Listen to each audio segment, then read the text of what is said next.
A 51-year-old cold case murder has been solved in Montgomery County, Maryland. On Tuesday, October 26, 1971, Captain James T. Hall of the Montgomery County Sheriff's Office died from a gunshot wound he received 3 days earlier while attempting to arrest two burglary suspects in the parking lot of the Manor Country Club.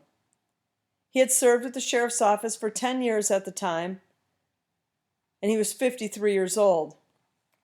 Police were unable to track down Hall's killer, and the case went cold until investigators decided to reopen the case in 2021 on the 50-year anniversary of his death.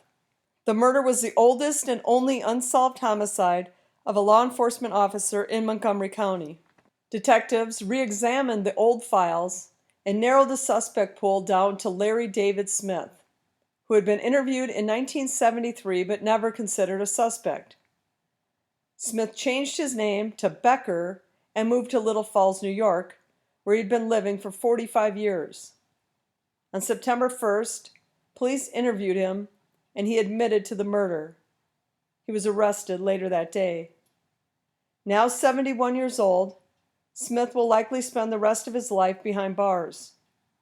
This has probably weighed heavy on his mind for the past 50 years, and he needed to get it off his chest.